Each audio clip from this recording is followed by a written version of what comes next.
The morning sun cast long shadows across Edwards Air Force Base as Captain Sarah Chun walked toward the hangar, her flight suit crisp and her helmet tucked under her arm.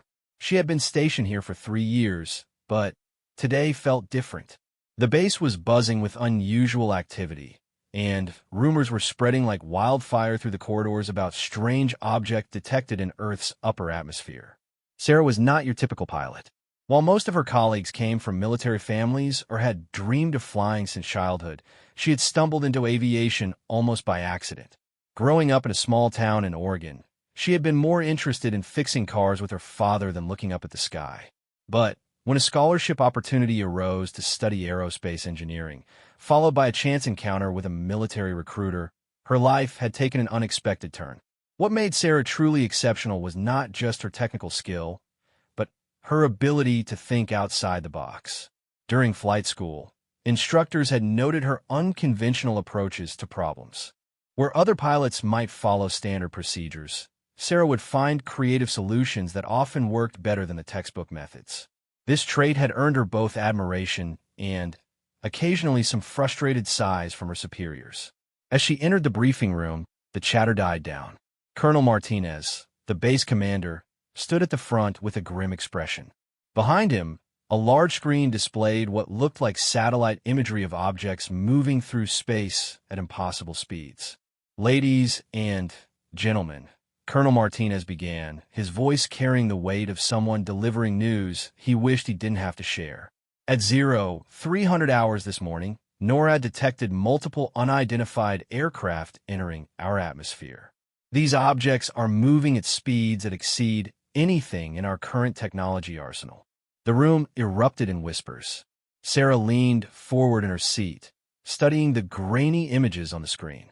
The objects appeared sleek and angular, unlike any aircraft she had ever seen. They moved in perfect formation, their trajectories suggesting they were not bound by conventional physics. "Intelligence suggests these craft are of non-human origin," the colonel continued, causing the whispers to stop abruptly.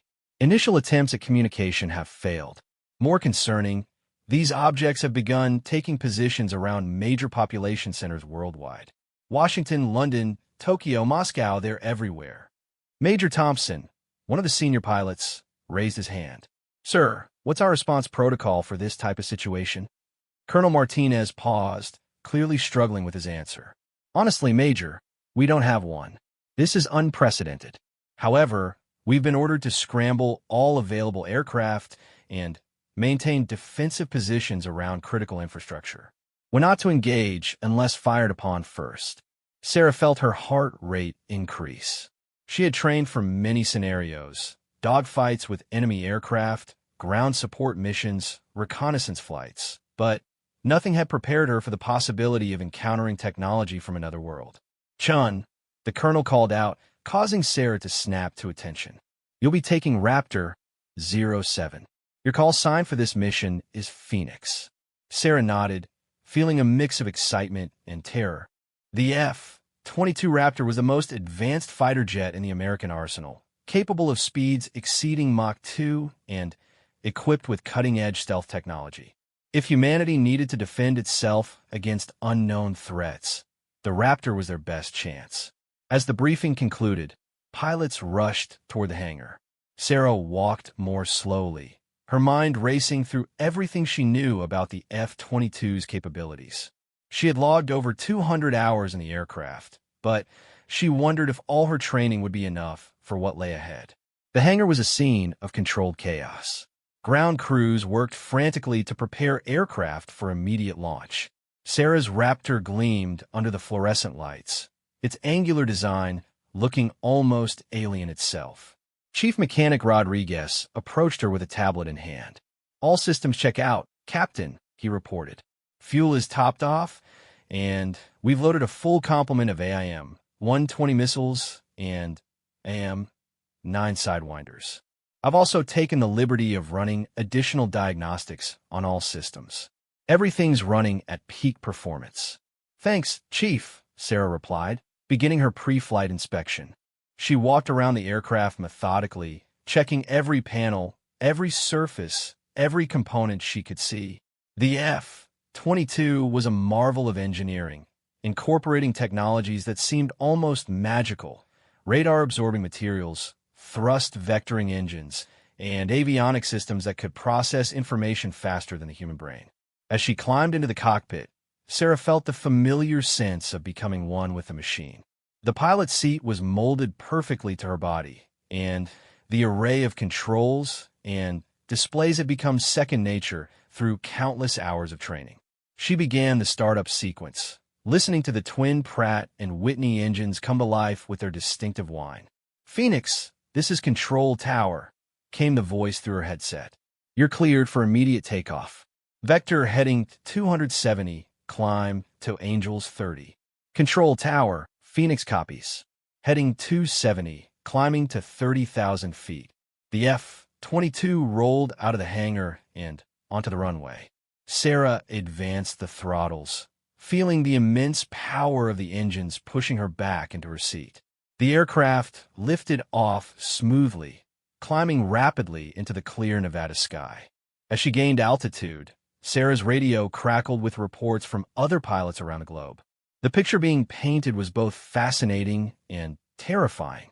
The unknown aircraft were maintaining positions, but showing no signs of hostile intent. They seemed to be observing, studying human activity with the patience of scientists examining laboratory specimens.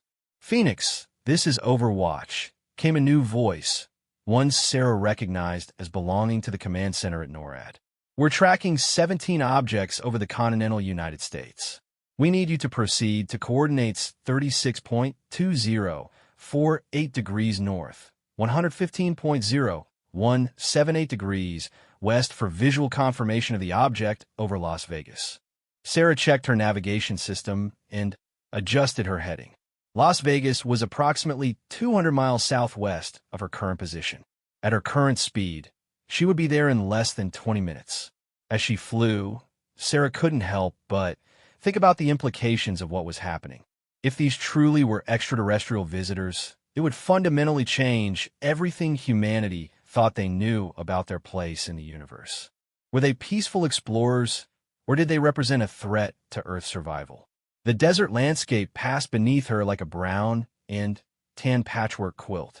In the distance, she could see the glittering lights of Las Vegas beginning to become visible even in the daylight.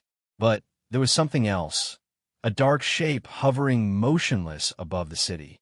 "Overwatch, Phoenix has visual contact with unknown object," Sarah reported, her voice steady despite her racing pulse. "Object appears to be approximately 200 meters in length, triangular configuration, dark metallic surface. No visible propulsion system, but it's maintaining a steady hover at approximately 20,000 feet. Phoenix, Overwatch copies. Can you get closer for better observation? Maintain safe distance, and do not engage unless threatened." Sarah banked her aircraft and began a slow approach toward the unknown craft. As she drew nearer, details became clearer. The object was indeed triangular, but its surface seemed to shift and shimmer as if it were made of liquid metal.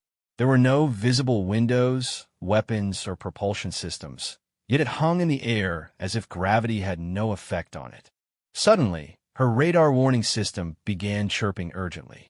The unknown craft had painted her with some kind of scanning beam.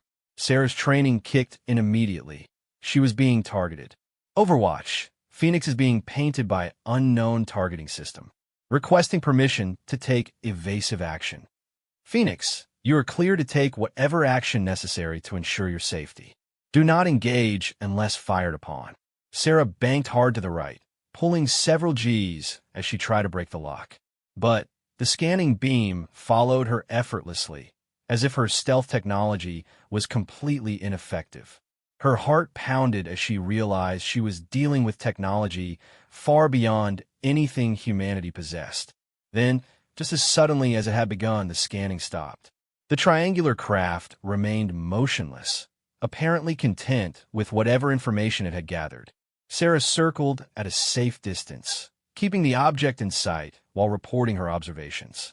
"Overwatch, the object appears to have completed its scan and is no longer targeting me. It's maintaining position and showing no signs of aggressive behavior. For the next hour, Sarah maintained her observation post, watching the alien craft with a mixture of professional curiosity and primitive fear. Other pilots around the world were reporting similar encounters.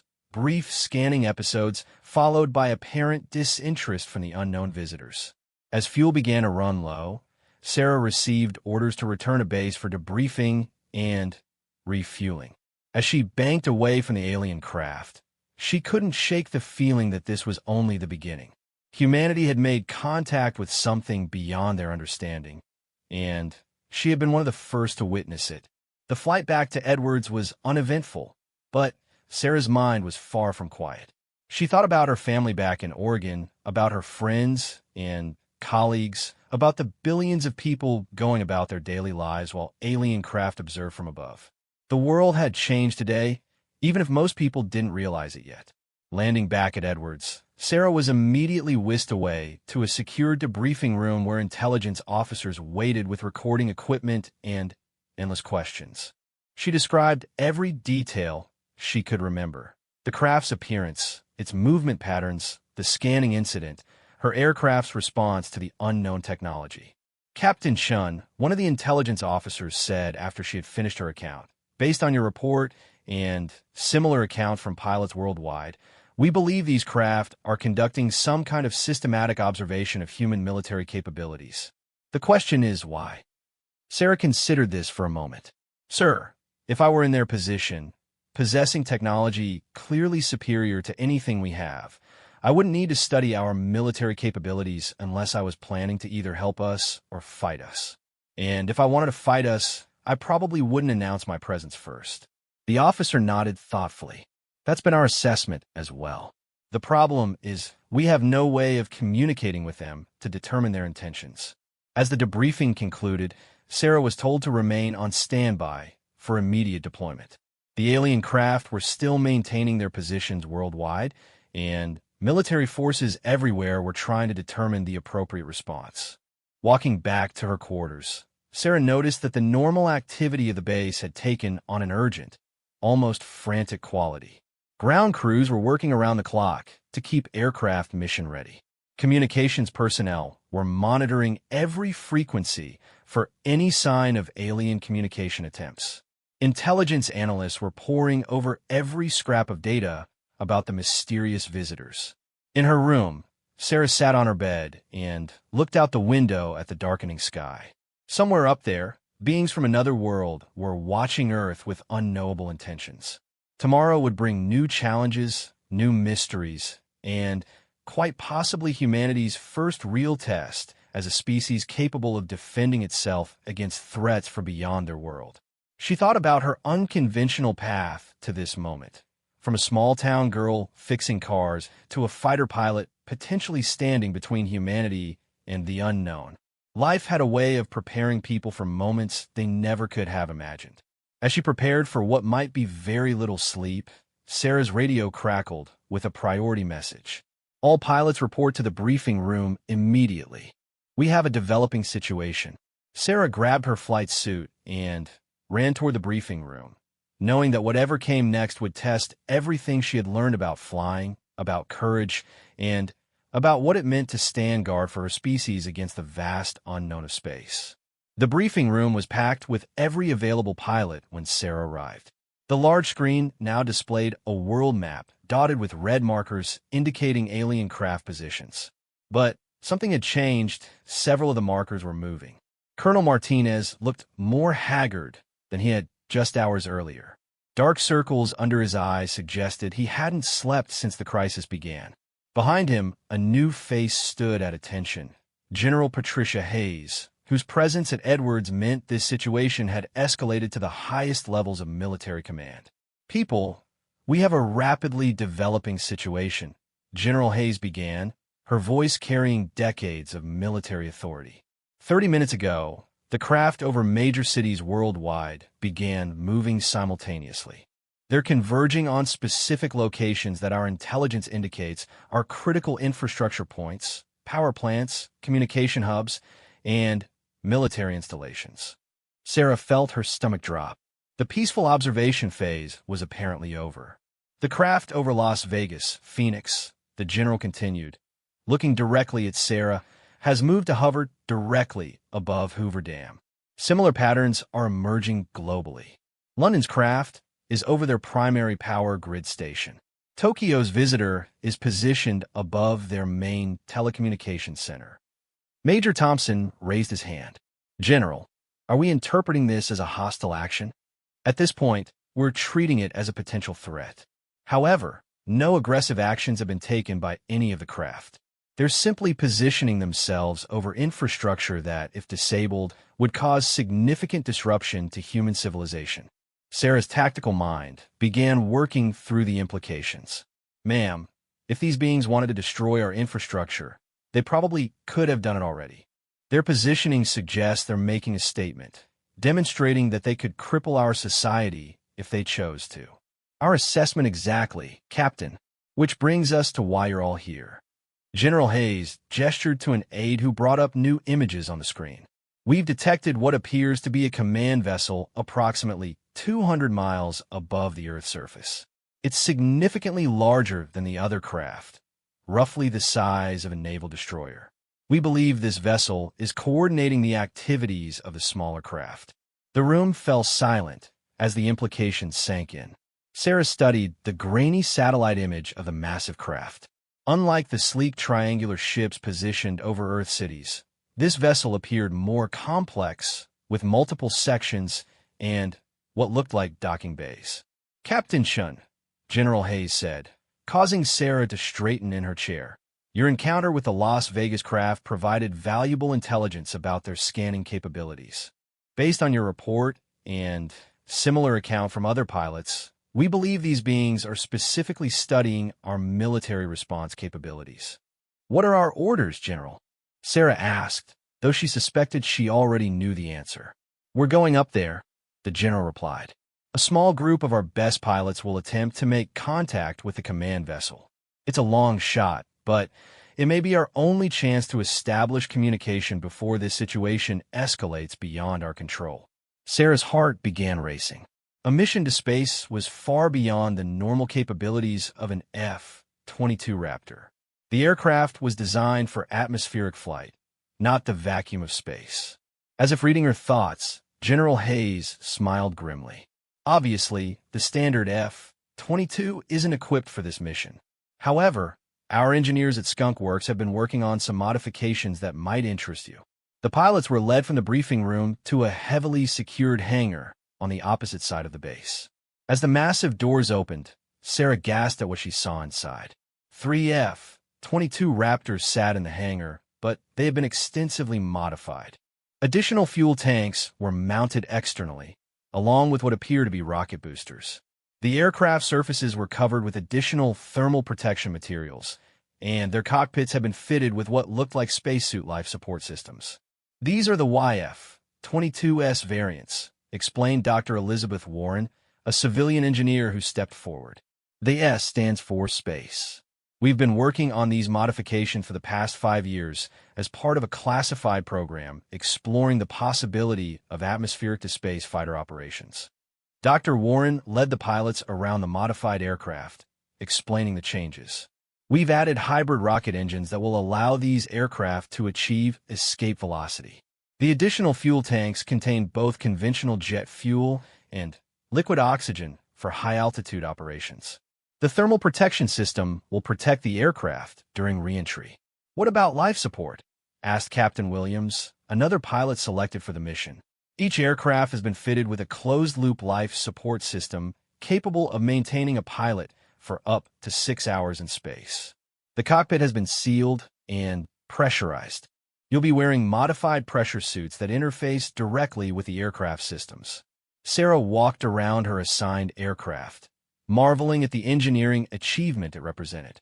The fusion of cutting-edge aerospace technology with alien-inspired modifications created something that looked like it belonged in a science fiction movie rather than a military hangar.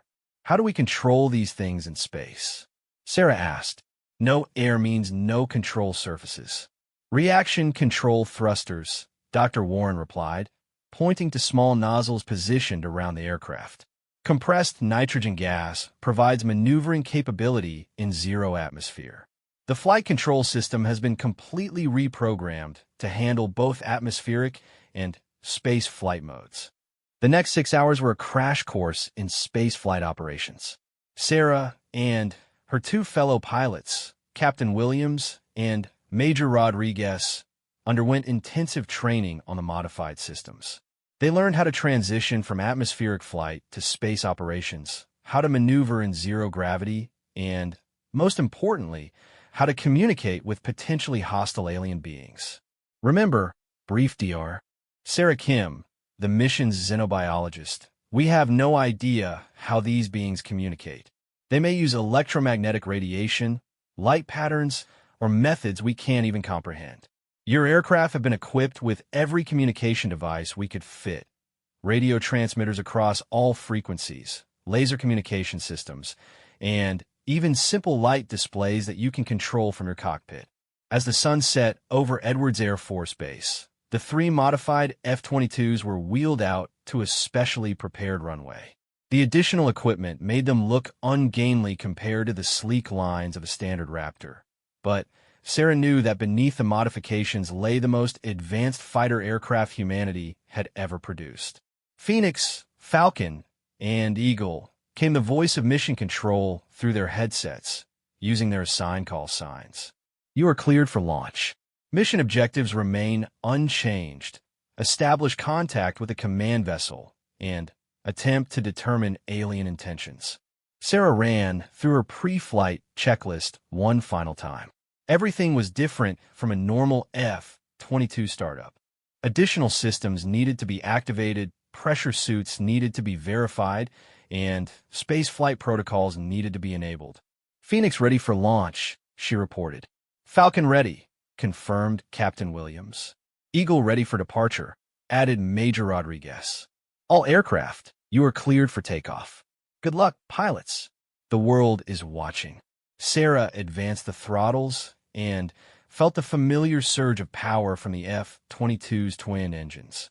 But as she lifted off and began climbing, she also felt the additional thrust from the rocket boosters that would carry her beyond Earth's atmosphere. The initial climb was similar to any high-altitude flight. The 3 aircraft maintained formation as they ascended through the troposphere and into the stratosphere. But as they climbed higher, the sky began to darken and the curvature of the Earth became visible. All aircraft prepare for atmospheric transition, came the voice of mission control. Switch to space flight configuration on my mark. At 50,000 feet, Sarah activated the space flight systems. Her cockpit sealed completely, and she felt the life support system take over. The rocket boosters ignited with a tremendous roar, pushing her deep into her seat as the aircraft accelerated beyond anything she had ever experienced. Phoenix, this is incredible, came Captain Williams' voice over the radio, filled with a mixture of awe and terror. Sarah watched her altimeter climb rapidly, 60,000 feet, 80,000 feet, 100,000 feet. The sky outside her cockpit was now completely black, dotted with stars that shone with a clarity impossible to see from Earth's surface. At 150,000 feet, they officially entered space. Sarah felt this strange sensation of weightlessness as Earth's gravity released its hold on her aircraft. The planet spread out below them like a blue and white marble against the infinite black of space.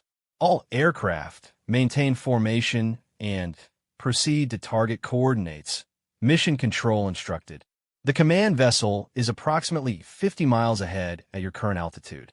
Sarah used the reaction control thrusters to maintain her position relative to the other aircraft. The silence of space was profound. No engine noise, no wind, just the quiet hum of her life support systems and the occasional crackle of radio communications. Then she saw it. The alien command vessel was massive, easily the size of a naval destroyer as intelligence had indicated. But photographs couldn't convey the reality of its presence. The ship appeared to be constructed from the same shifting, liquid metal material as the smaller craft, but its size made it seem almost alive as patterns of light moved across its surface. Phoenix, Falcon, Eagle, came a new voice, this one belonging to General Hayes herself. You are now humanity's ambassadors. Whatever happens next may determine the future of our species. As they approached the alien vessel, Sarah noticed that it was not alone. Dozens of the smaller triangular craft were docked along its sides, creating a scene that looked like something from humanity's wildest science fiction dreams. All aircraft were being scanned, Major Rodriguez reported as warning lights began flashing in their cockpits. But this scan felt different from the one Sarah had experienced over Las Vegas. Instead of the aggressive targeting lock she had felt before, this seemed more curious, more gentle, as if the alien intelligence was trying to understand rather than threaten. Phoenix to all aircraft, Sarah said, making a command decision. I'm going to attempt communication. She activated every communication system her aircraft possessed. Radio transmissions across all frequencies, laser communications, and the simple light display system. She began with basic mathematical sequences, prime numbers, the Fibonacci sequence, simple geometric patterns. For several minutes, there was no response. The massive alien vessel continued its gentle scanning while the three human aircraft hung motionless in space beside it. Then, suddenly, the alien ship began responding. Patterns of light appeared across its surface, mathematical sequences that mirrored and then expanded on what Sarah had transmitted.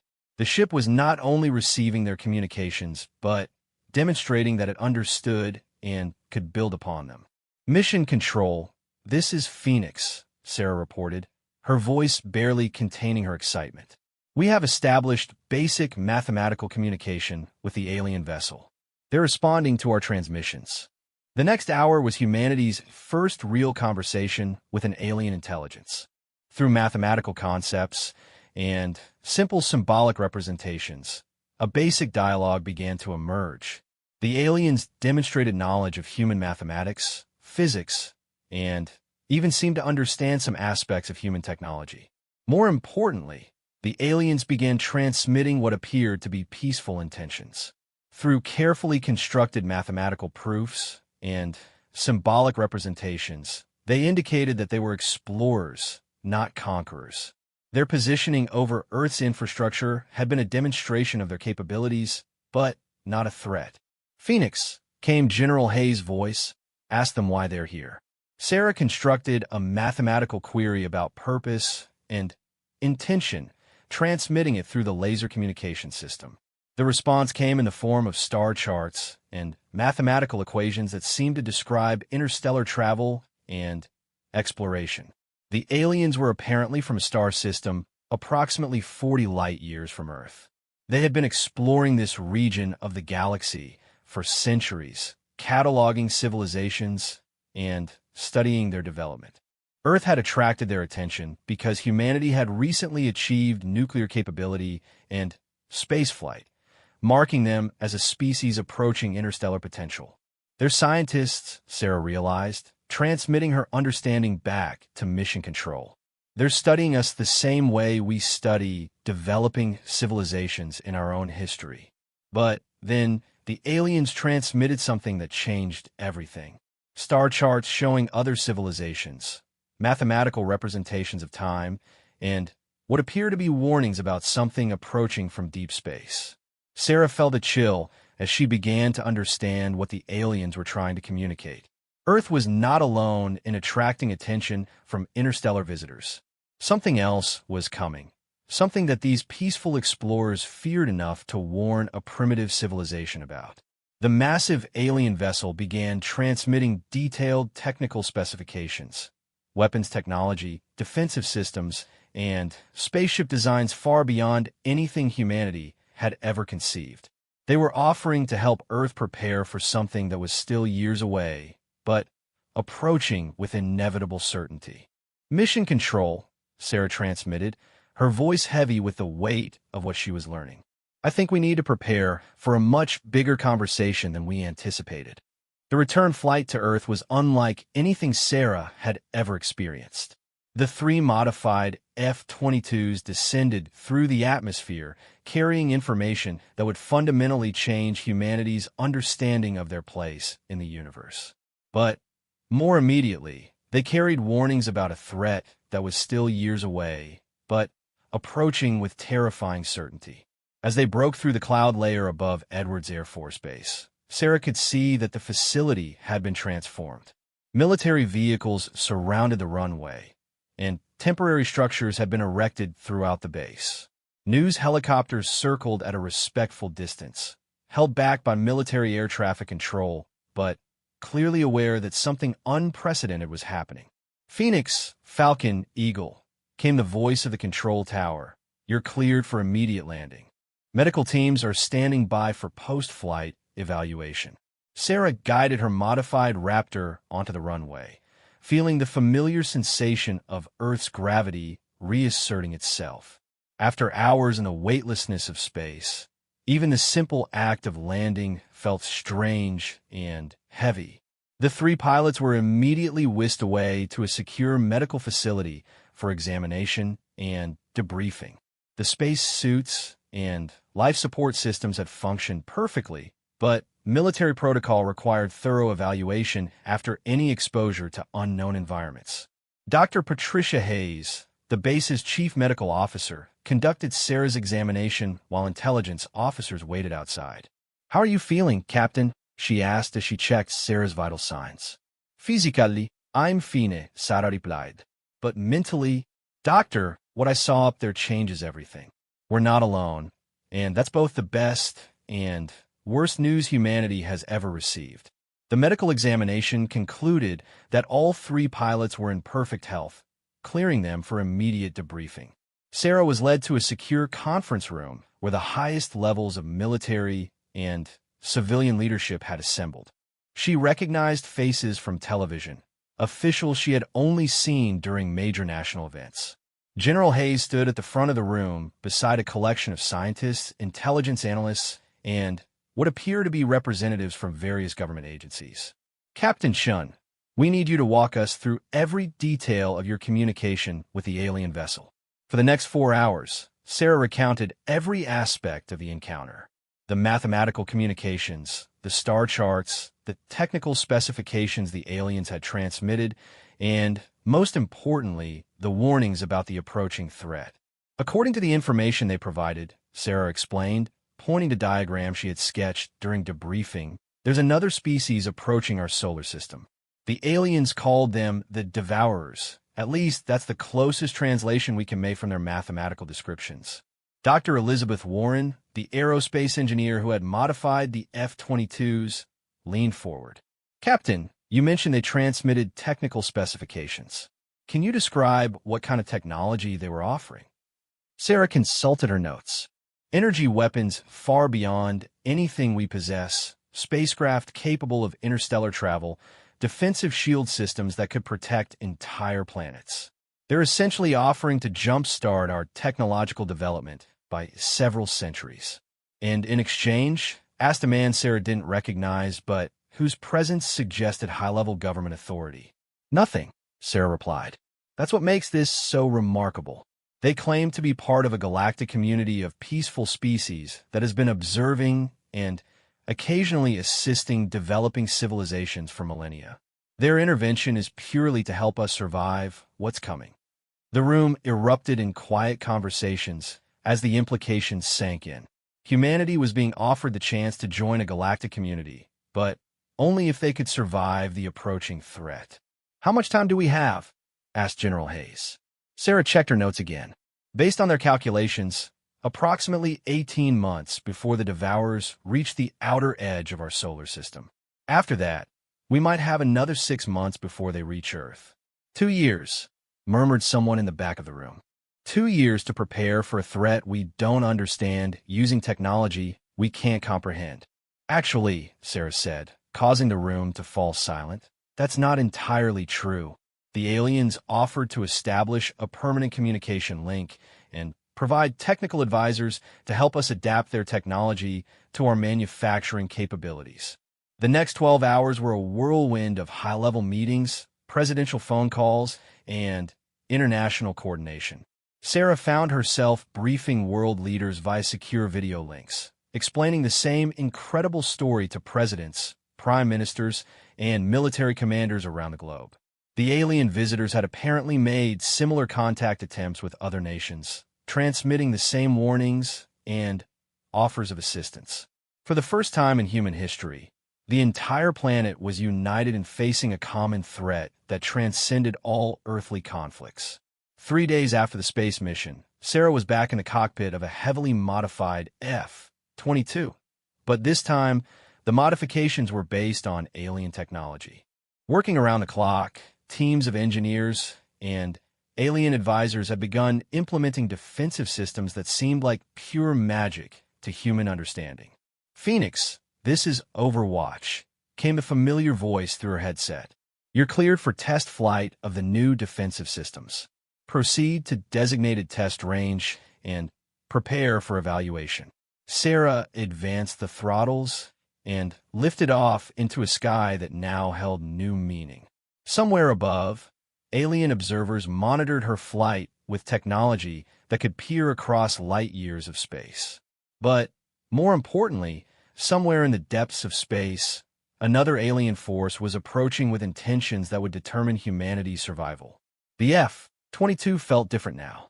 The alien modifications included energy shield generators, enhanced propulsion systems, and weapons that fired concentrated energy instead of traditional missiles. It was still recognizably a Raptor, but it represented a fusion of human and alien engineering that created something entirely new. "Phoenix, Overwatch, you're approaching the test range. Please engage defensive shields and prepare for simulated combat scenarios." Sarah activated the energy shield system, watching her instruments as an invisible barrier of force formed around her aircraft.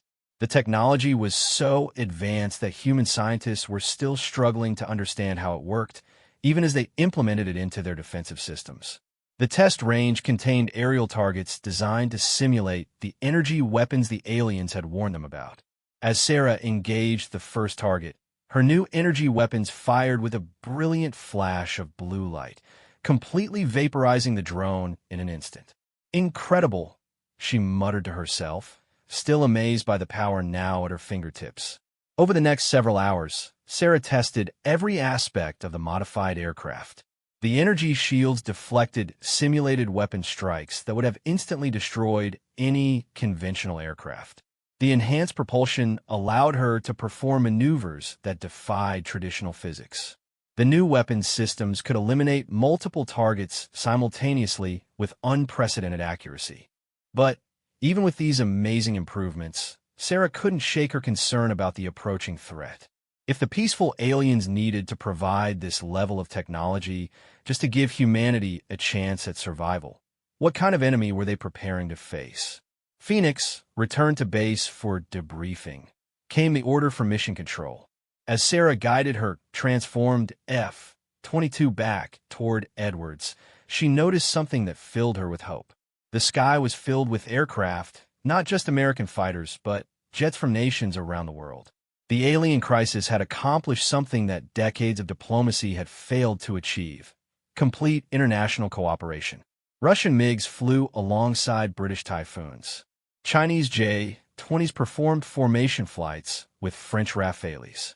Israeli F-35s conducted joint training exercises with Iranian aircraft. The approaching threat had united every air force on the planet in common cause. Landing back at Edwards, Sarah was amazed at how much the base had changed in just a few days. What had been a typical military facility was now the center of the largest technological collaboration in human history. Alien advisors worked alongside human engineers in temporary laboratories. International teams shared intelligence and resources with unprecedented openness. Colonel Martinez met Sarah as she climbed out of her cockpit. "Captain, how did the test flight go?" "Sir, these modifications are beyond anything I could have imagined. If every aircraft in our fleet receives these upgrades, we might actually have a chance." The colonel nodded grimly. "That's what we're counting on. The production lines are working 24 hours a day. Every major aircraft manufacturer on the planet has been retooled to produce these hybrid fighters. In 6 months, we should have over 10,000 modified aircraft ready for deployment. As they walked toward the debriefing room, Sarah noticed something that made her pause. A group of children were watching the aircraft operations from behind a security fence. Their faces showed the same mixture of wonder and fear that Sarah felt every time she looked up at the sky. "Sir," she said to the colonel, "what are we telling people about what's coming?" Colonel Martinez sighed deeply. "The truth, Captain. For the first time in military history, we're telling civilians exactly what we're facing and why we need their help." The public response has been remarkable. Indeed, the global response to the alien warnings had been unlike anything in human history. Instead of panic, there was determination. Instead of chaos, there was unprecedented cooperation. Humanity seemed to understand instinctively that their survival depended on working together. Manufacturing plants that had produced consumer goods were retooled to create components for the hybrid aircraft. Scientists who had spent their careers in academic isolation were now part of international teams working on planet-wide defense systems. Even children were contributing, participating in programs to spot and report unusual atmosphere phenomena that might indicate Devourer scouting missions. Phoenix came a new voice through her communication system, one she recognized as belonging to the alien liaison who had been assigned to work with human military forces. The being communicated through an advanced translation device that converted their thoughts into human speech. "Yes, Ambassador Zephyr," Sarah replied, using the name the alien had chosen for human interaction. "Your species continues to surprise us. Most civilizations we encounter require considerable time to adapt to the reality of galactic threats. Humans have embraced this challenge with remarkable speed and unity."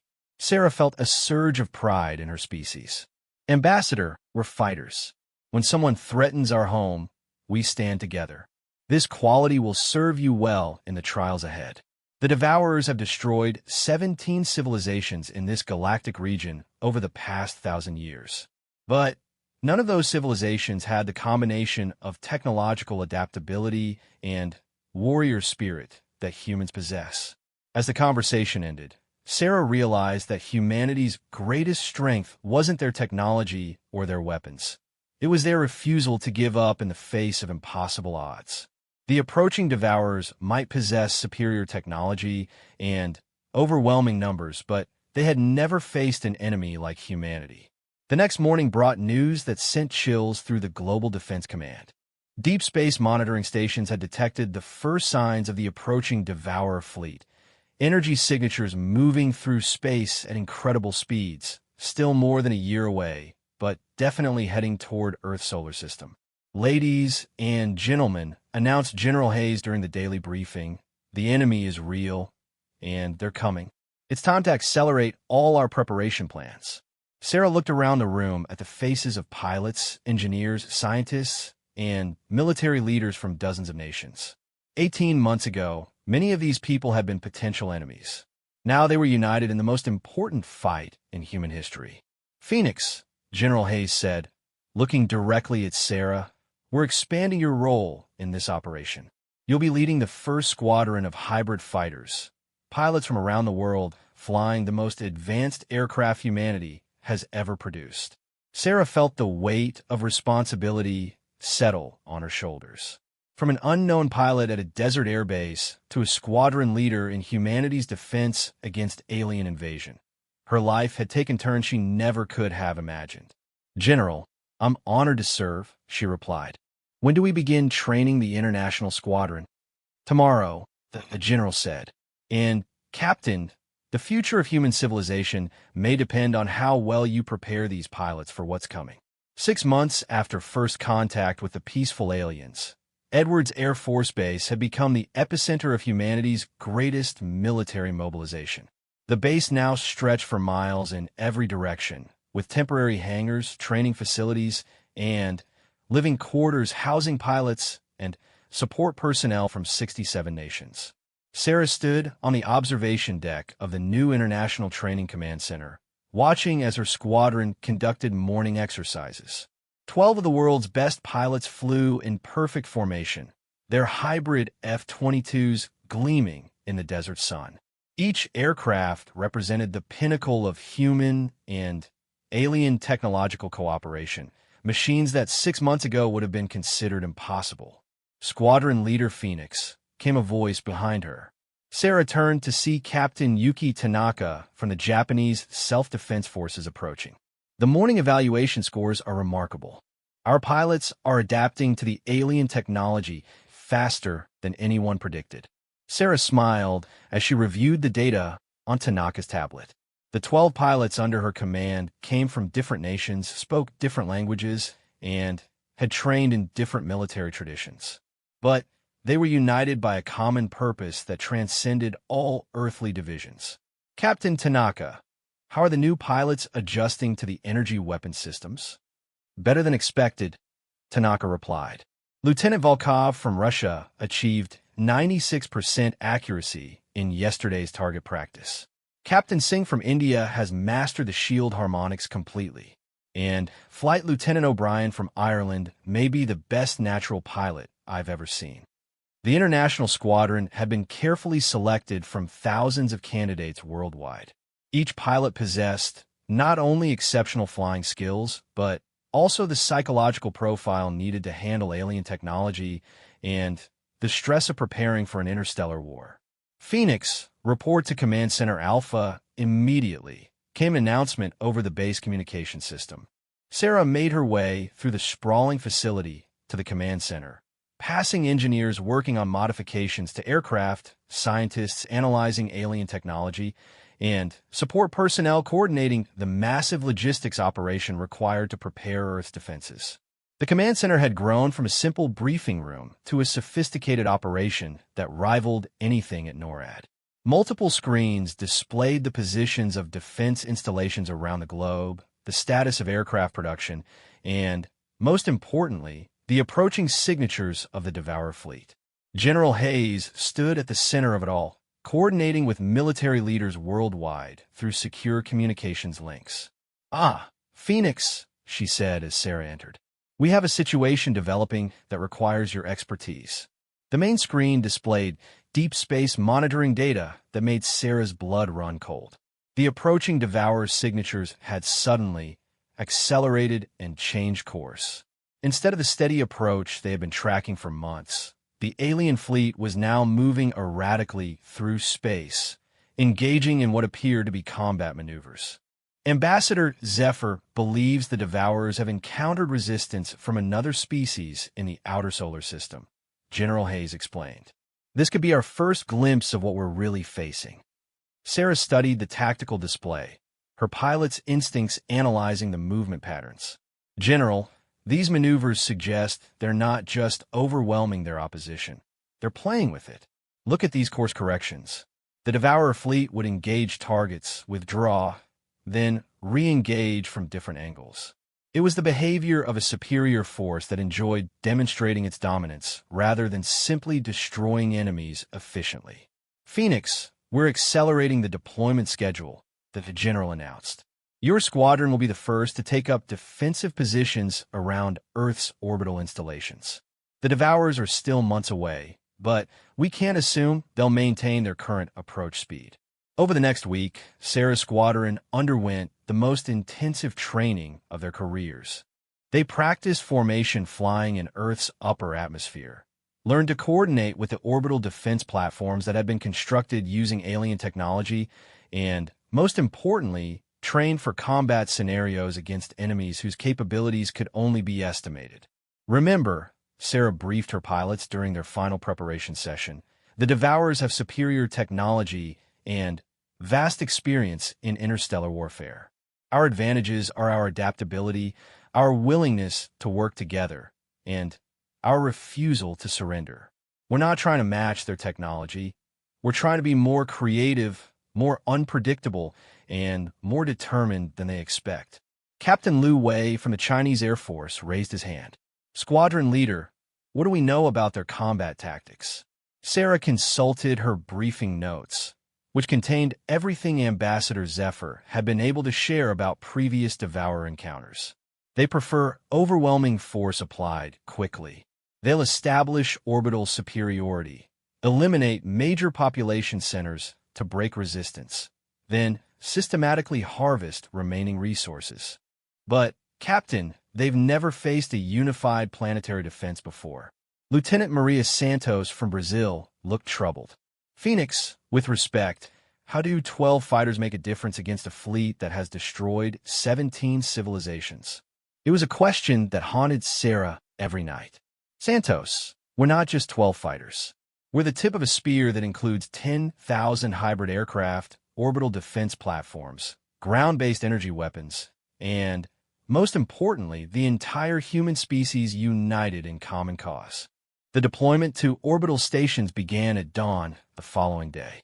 Sarah's squadron launched in their hybrid F-22s, climbing through Earth's atmosphere toward the orbital defense platforms that now ringed the planet. These installations were marvels of human and alien engineering. Massive structures capable of housing hundreds of aircraft while providing repair facilities, life support, and advanced sensor arrays. Phoenix Squadron, this is Orbital Command, came the voice of the station commander as they approached. You're cleared for docking Bay Alpha 7.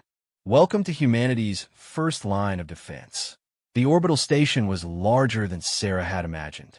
Constructed in the past 6 months using alien manufacturing techniques, it represented the largest space-based structure humanity had ever built. As her F-22 was guided into the docking bay, she marveled at the sight of aircraft from dozens of nations secured alongside each other. The station housed not only fighters but also bomber-class hybrid aircraft capable of engaging capital ships, reconnaissance craft equipped with advanced alien sensors, and even prototype vessels designed purely from alien blueprints that human pilots were still learning to operate. Squadron Leader Chun, a voice called as Sarah exited her cockpit. She turned to see Admiral Rebecca Torres, the station commander, approaching with a group of international officers. We need to discuss your squadron's integration into the orbital defense network. The briefing room aboard the station provided a view of Earth that took Sarah's breath away. The planet hung below them like a blue jewel against the black of space, peaceful and beautiful despite the approaching threat. Your squadron will be part of the Rapid Response Force, Admiral Torres explained, indicating positions on a tactical display. When the Devourers arrive, they'll likely attempt to establish control of orbital space before engaging surface targets. Your job will be to disrupt their formations and provide covering fire for our heavier units. Captain Dmitry Volkov from Russia studied the tactical projections. Admiral, these simulations assume the Devourers will follow conventional attack patterns. What if they don't? That's why we have pilots like you, the Admiral replied. The alien advisors have provided us with detailed analysis of Devourer capabilities, but you're right to be concerned about unconventional tactics. The key to our defense is flexibility and the ability to adapt to whatever they throw at us. For the next month, Sarah's squadron patrolled the orbital defense perimeter, conducting training exercises with other units and familiarizing themselves with the vast network of defenses that now protected Earth. The scope of humanity's mobilization was staggering.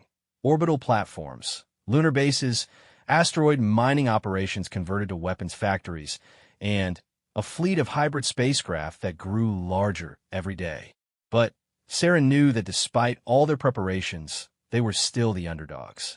The Devourers had been waging interstellar war for millennia, while humanity had been spacefaring for less than a century. Phoenix, this is Deep Space Monitoring, came an urgent transmission one morning as Sarah was reviewing tactical reports. We have new contacts approaching the edge of the solar system. Multiple signatures, massive energy readings. This is it. Sarah felt her heart rate spike as she processed the information. The Devourers had arrived 2 months earlier than projected. All around the orbital station, alarms began sounding as humanity's defense network activated for the first time against a real threat.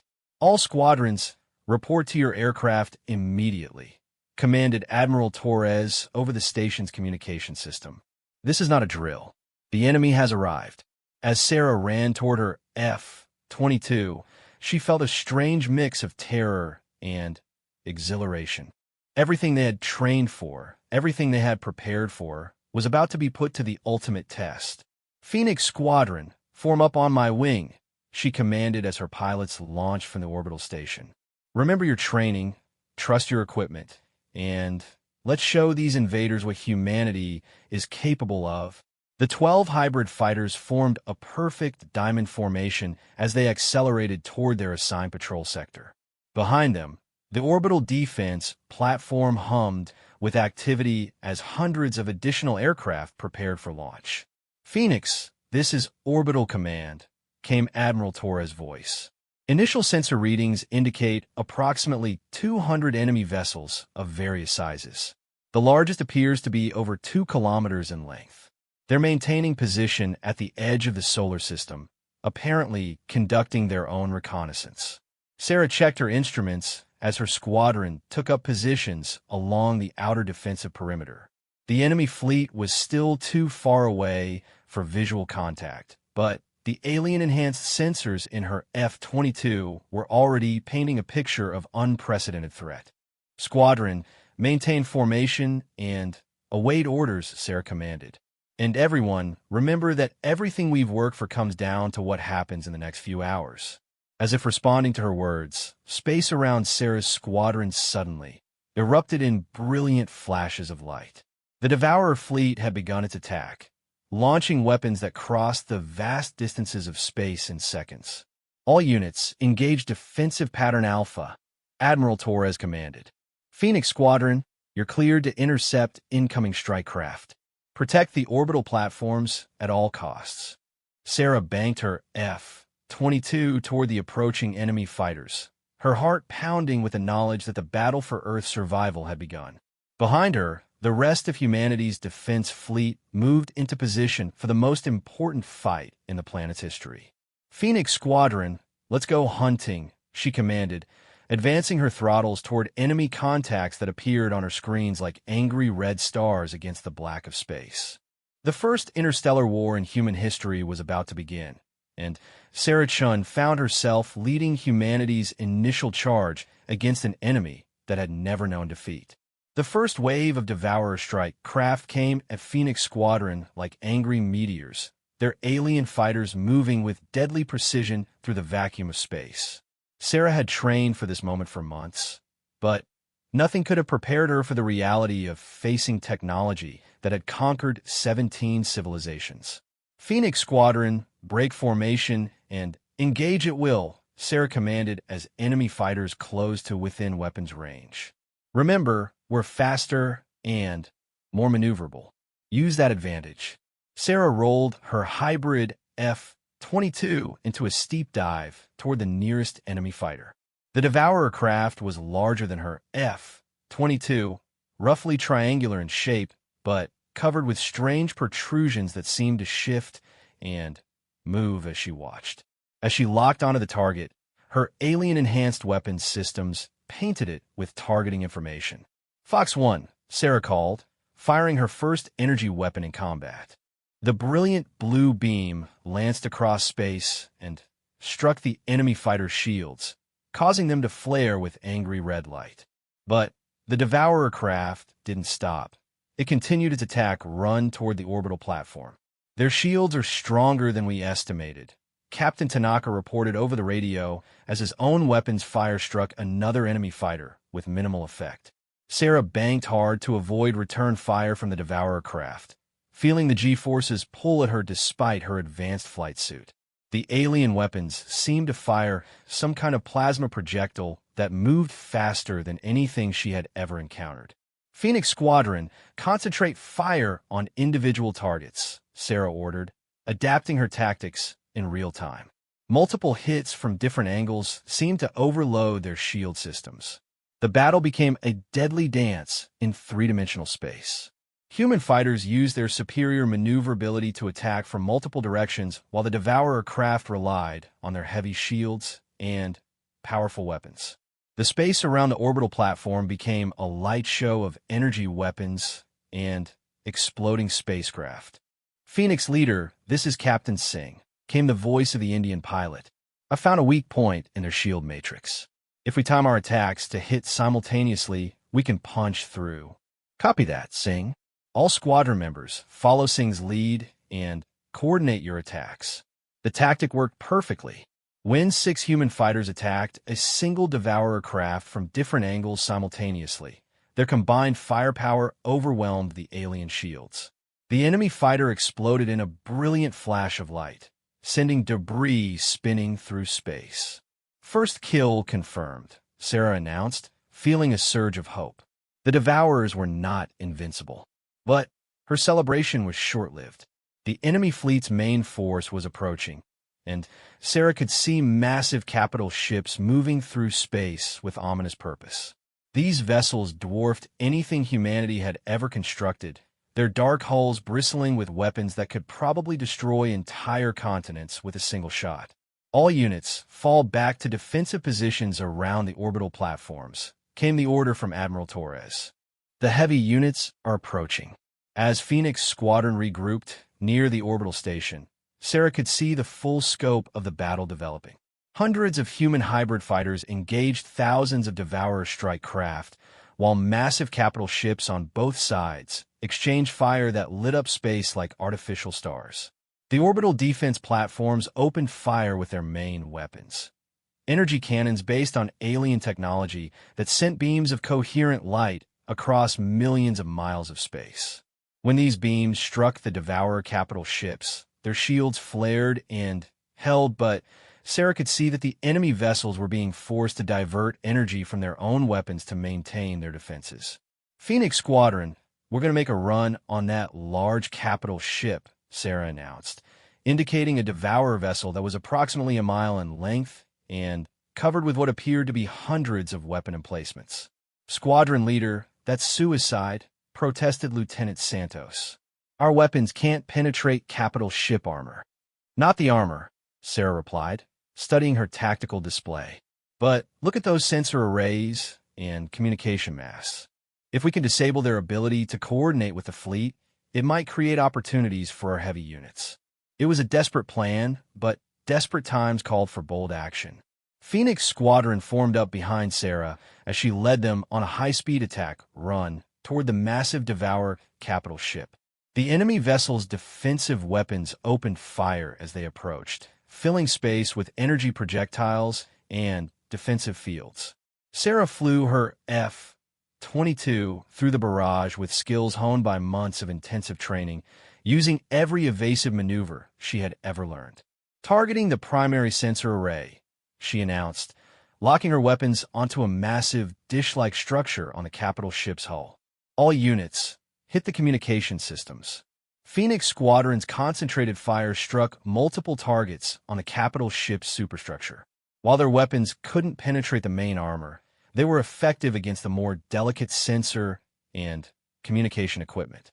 "Direct hits confirmed," reported Captain Volkov. "Their long-range communications are down." The effect was immediate.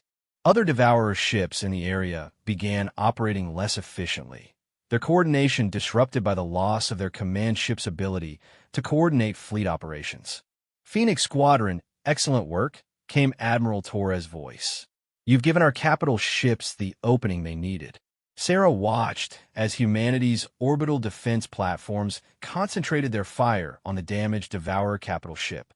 Without its defensive coordination, the alien vessel's shields began to fluctuate and fail under the concentrated bombardment. But the victory was short-lived. The Devourer fleet began adapting to human tactics with frightening speed. Their formations changed, their attack patterns evolved, and new types of weapons appeared that seemed designed specifically to counter human defensive measures.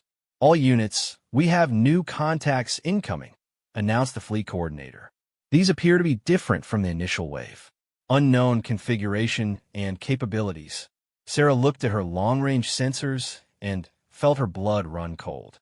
A new wave of alien craft was approaching, but these were unlike anything they had encountered before.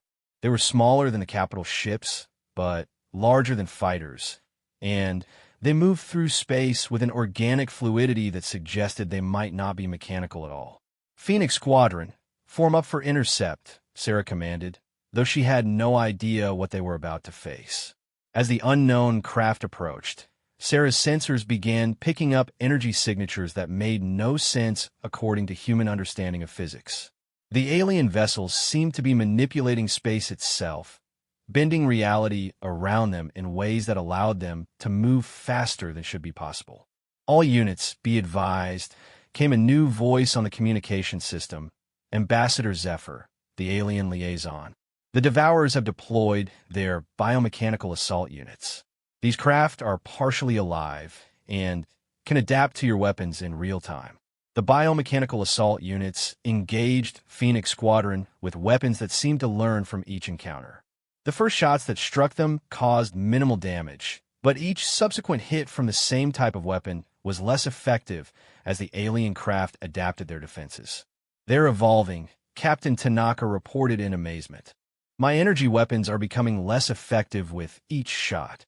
Sarah realized they needed to completely change their approach. "All units, switch weapon frequencies randomly, and use kinetic projectiles when possible. If these things adapt to energy signatures, we need to keep them guessing." The new tactics proved more effective. By constantly changing their attack methods and using unpredictable combinations of weapons, Phoenix Squadron was able to maintain the element of surprise against the adaptive alien craft. But the battle was taking its toll. Several orbital platforms had been severely damaged, and human casualties were mounting.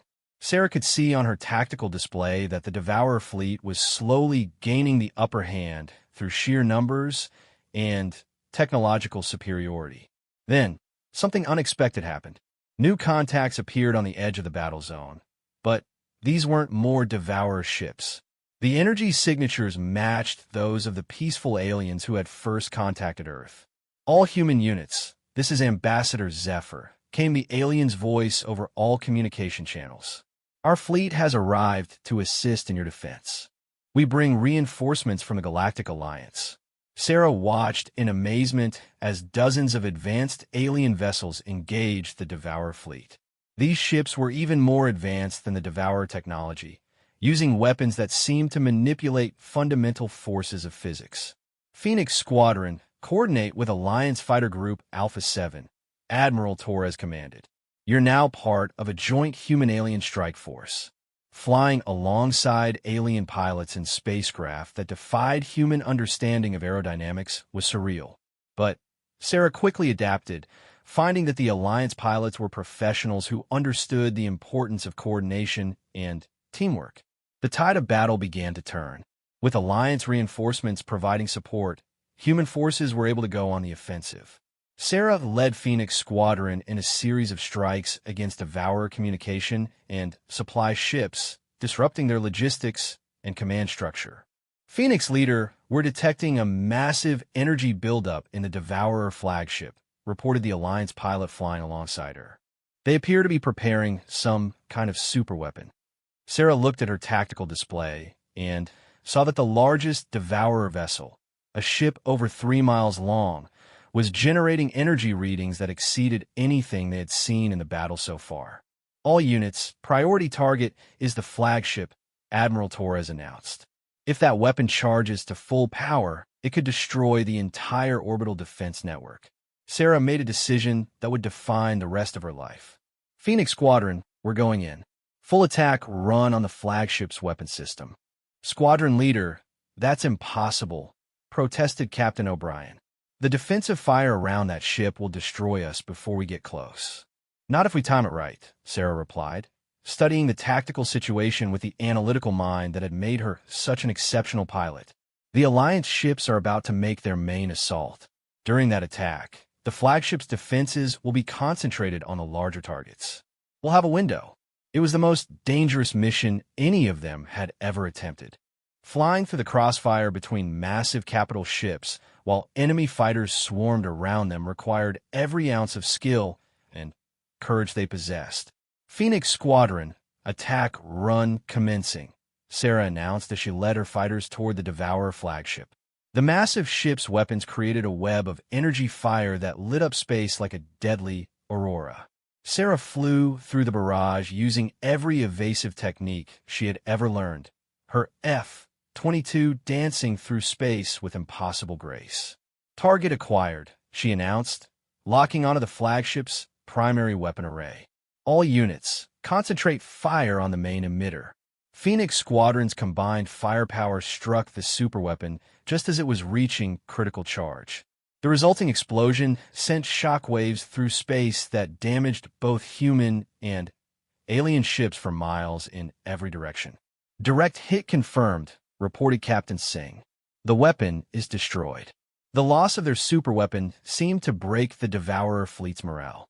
Their formations began to fall apart as ships retreated toward the edge of the solar system. "All units, pursue and harass retreating forces," commanded Admiral Torres. "Don't let them regroup." The battle continued for several more hours as human and Alliance forces chased the retreating Devourers through the outer solar system.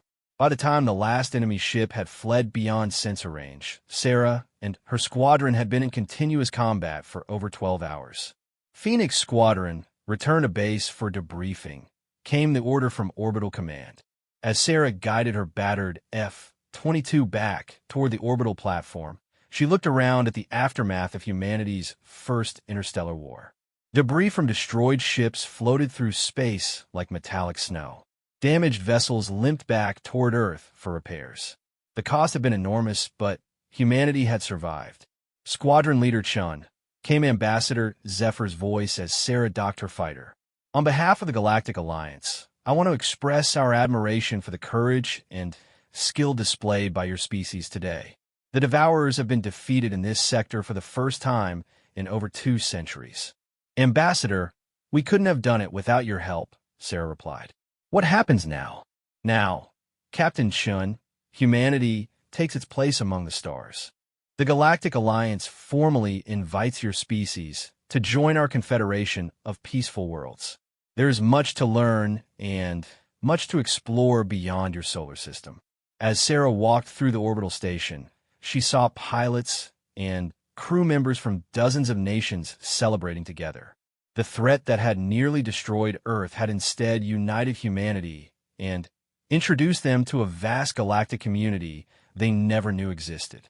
6 months later, Captain Sarah Chun stood on the bridge of the Alliance Starship Harmony as it approached a star system 47 light-years from Earth.